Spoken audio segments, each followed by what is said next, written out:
Last Monday, I was talking to a friend who had a session with a nutritionist. She deals with some gut issues, much like my wife would, and she saw her nutritionist that day for the first time, saw one.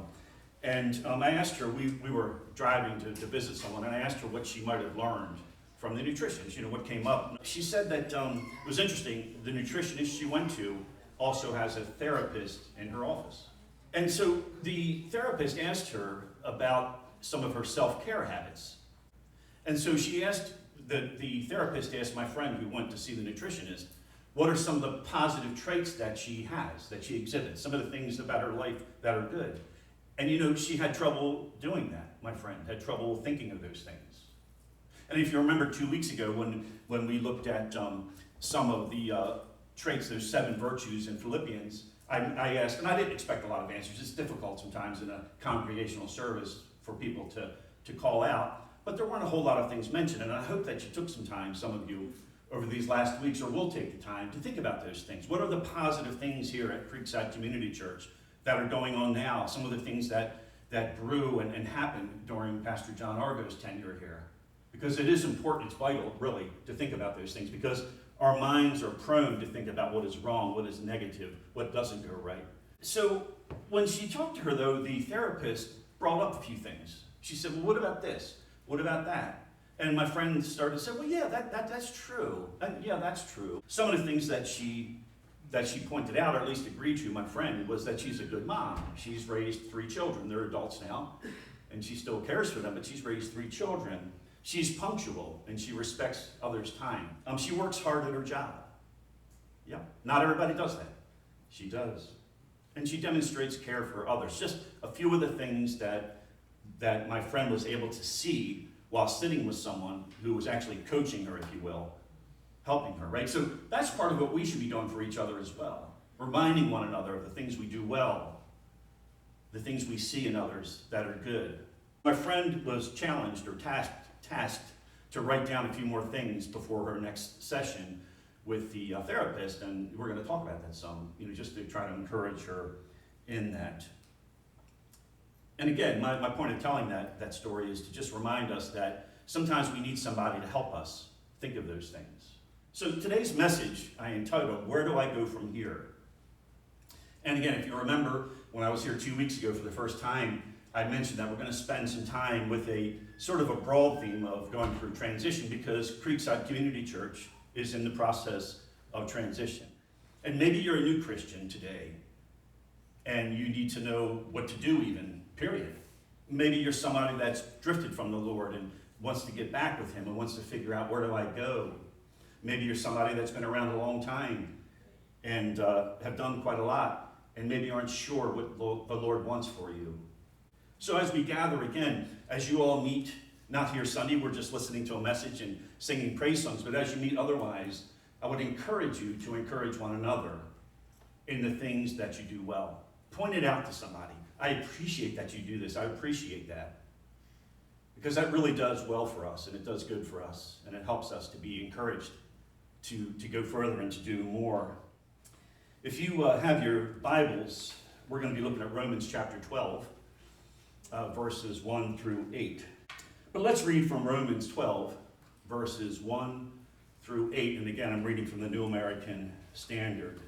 Now, I've mentioned here before, Paul's letters, often, the letters to the churches, are pretty much split down the middle. The first half of the letter being about what God has done for us, and then the second half about what we are to do in response to that. Paul is telling the Roman church, the church in Rome, all that God has done for them.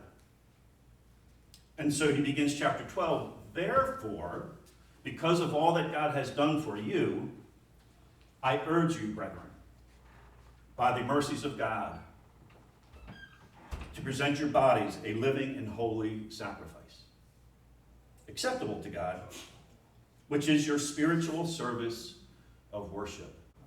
Verse 2, do not be conformed to this world, but be transformed by the renewing of your mind, so that you may prove what the will of God is, that which is good and acceptable and perfect.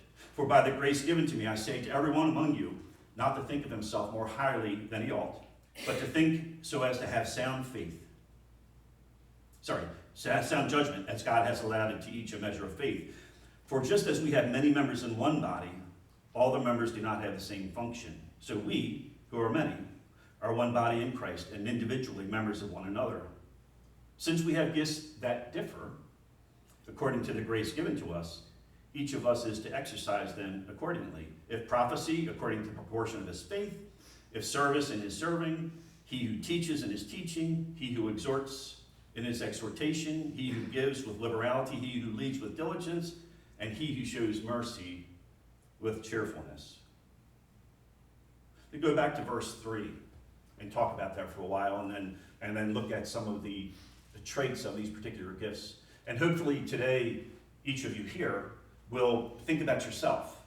Think about others too, but think about yourself and think about what, they're often called motivational gifts. What motivates me to serve the Lord? Is his sacrifice, is Jesus' sacrifice gaining me entrance into heaven for eternity enough? It really is. But he has us here on earth to do things. And as we serve him, we really want to serve him in the way he has designed us for, so that we'll be motivated. One of my mentors, the founder of Staris, Arthur Williams, he's passed away now. But way back when he started the ministry in the 70s over in Northern Ireland, actually in Scotland, he had a day planner. I use my phone today, but they had the paper day planner, right? And he had a list of names in there of people that he was going to visit. And sometimes he'd be talking with someone, and they say, "Doesn't that feel like a burden to you? Isn't that like a ball and chain?" He says, "No, it's not. Actually, it encourages me to know that people matter to me, and there's people that are counting on me to come see them. And I'm encouraged by seeing them and watching them grow and watching them make changes." So that motivates me. For by the grace given to me, I say to every one of you, not to think more highly of himself than he ought to think, but to think so as to have sound judgment, as God has allotted to each a measure of faith. The pastor of my home church, White Marsh Baptist Church, he did a series a couple of years ago on misused Bible verses. Philippians 4:13, "I can do all things through Christ who strengthens me." I've heard that turned by people into, you can do anything you put your mind to. You can do anything if you trust the Lord. And that's just not true. You can do anything he has purposed for you with his help. But that's a very important distinction, because I meet with people who are very discouraged because they're really putting their mind towards something. And as I get to know them, I see it's not their gifting area at all. Now, we all have to do things at times, like I mentioned with giving. I'm not gifted in giving, but I still give. So we can't say, well, I'm not gifted in that, so I won't do that. No, we all have to do these things, and we might have to step out of our comfort zone at times to do them. But again, we want to do better with each other and for the glory of the Lord at getting a little better at what he has gifted us to do. And we can do all those things through his strength. Verse 4, "For just as we have many members in one body, and all the members do not have the same function, so we, who are many, are one body in Christ, and individually members of one another." Oftentimes, people assume that everybody is gifted in the way that they are. Again, at my home church, probably 10 years ago, the pastor of our church, he asked myself to come up and 2 other church members to come up on the platform, and he was going to interview us briefly about our gifting areas. But I know that where God has designed me to be is one-to-one with an individual, and that's what I do throughout the course of the day. This gentleman that got up after me, and he was a personable guy and a very gregarious guy, and it made sense. But I shared first, and then he came up and shared, and he looked at me and he said, "John, if you spent a month with me, you'd be doing exactly what I'm doing." And I didn't say anything, I just shook my head. But afterwards I said, "You missed the whole point. The point wasn't for us to get everybody to do what we're doing, or be angry at them for not helping us do what we're doing, but it's to help them find out what God has designed them to do. Amen. And then encourage them to pursue that with vigor and motivation." Amen. He goes on to say this in verse 6. "Since we have gifts that differ according to the grace given us, each of us is to exercise them accordingly." So I'm going to take a few minutes and look at those giftings and talk about them a bit. The first one that Paul mentions is prophecy. Now, the prophets in the Bible, prophecy is often looked at as future telling. And it's not. That's not what biblical prophecy is. It was described to me years ago as somebody who just has a keen sense of 1 and 1 is going to lead to 2. My wife would be gifted in prophecy, and she would be able to see very clearly what something is going to lead to in someone's life. You might see them and say, I know where that's going to lead. Now, you might think, and those who are gifted in that area, or have some gifting in that area, find it difficult to understand why somebody can't see that. Why can't you see that? Teaching is one of the giftings. And really what that is it's not so much gifted as a teacher, although that is a learned thing, but it's this desire to let others know the truth of what you've learned. That's how you can tell. I love to share what I've learned. And I have to say to you that I often hear from the people with whom I meet that they've never heard these things shared this way before. But I think far too often the people I meet with are hearing good, solid scriptural teaching.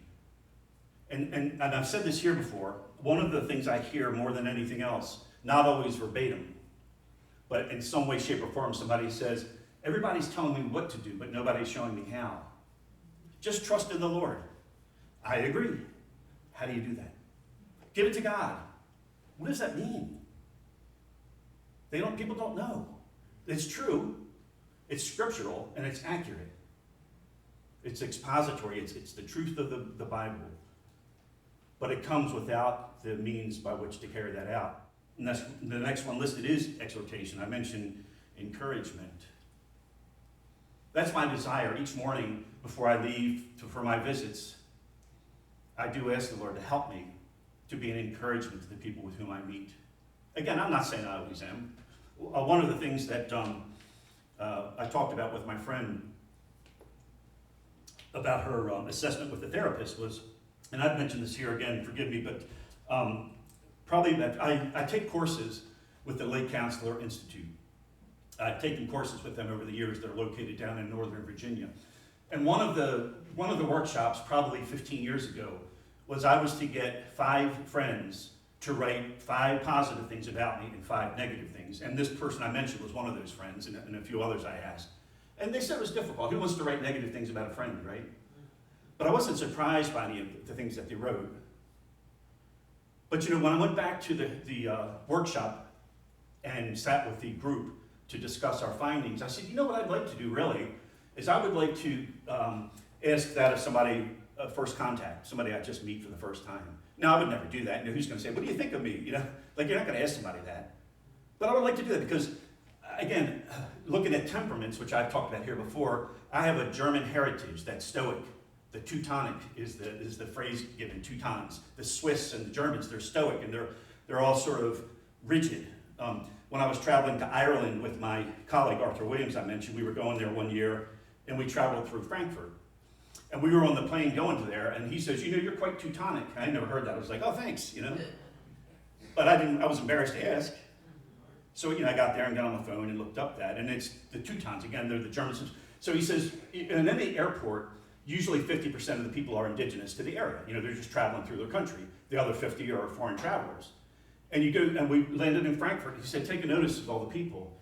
And they would leave each other, hey, so, how you doing, right? As opposed to the romantics, the Italians that hug in and all that sort of thing, right?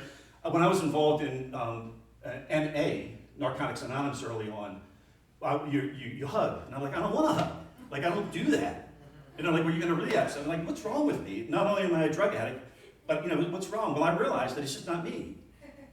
Now, in the Lord, I've learned to do those things, and I do appreciate that. But my natural, I grew up on a farm with no neighbors, literally. Didn't socialize until I went to school at 6 years old. And I'm a high introvert. So left to my own devices, literally, I would probably just go into a room and sit until I died. Maybe not literally, but something like that, right? So I've had to ask the Lord to help me to be more social, to be better at those things, right? And He has helped with that. Again, I'll finish up here in a moment. I had a friend at a church in Westminster had asked me one time about recommending what I would recommend to him for somebody walking in for the first time into a church. We were just talking. He actually interviewed me for a podcast, which we have online. But I recommended a few things to him. But here's the one thing, though. Any of you heard of George Barna? George Barna is a pollster in the Southern Baptist Convention, similar to John Zogby, who does political polling. And George Barna does a large sample size when he does polling. He does hundreds of churches. It's not just a small section. And he did one, again, probably about 10 years ago. The pastor of my church and I, when he started there, the current pastor, he wanted to kind of get, just look at things and look at traits and trends and all those kind of things. So we did some research. And Barna did a poll on what is it that would keep people from going back to a church they visit. The number one thing, about 10 times more than number two, was the greeting time. The church would start a service, sing a little bit, and they say, go and greet each other today. That puts people off so much that they'll never go back. Now, we stopped doing that. He wasn't not doing it for that reason at our church.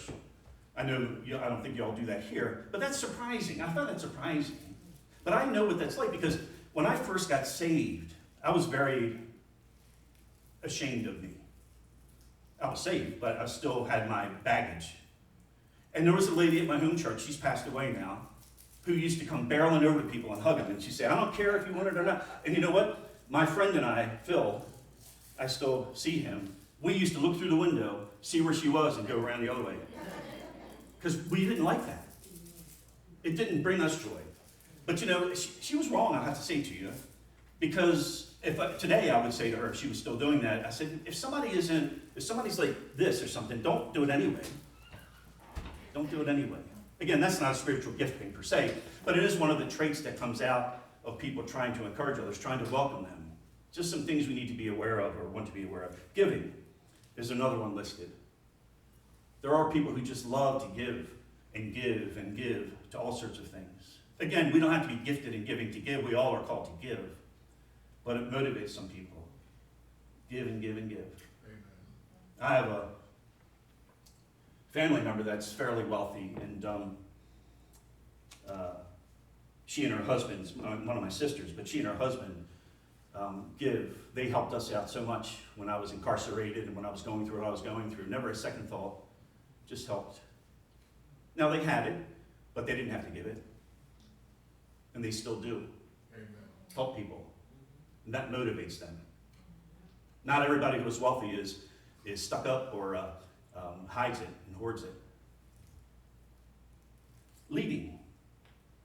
There's a phrase we probably all heard. How do you know if somebody's a leader? If there's people following them. Right? I have a few friends, you don't know them, I'm not giving names. They feel like they're leaders, but there's nobody interested in what they're doing and saying, and they get frustrated. Now, a couple of them I've met over the years have been told that they should be leading, and I think that was wrong because they're not designed that way.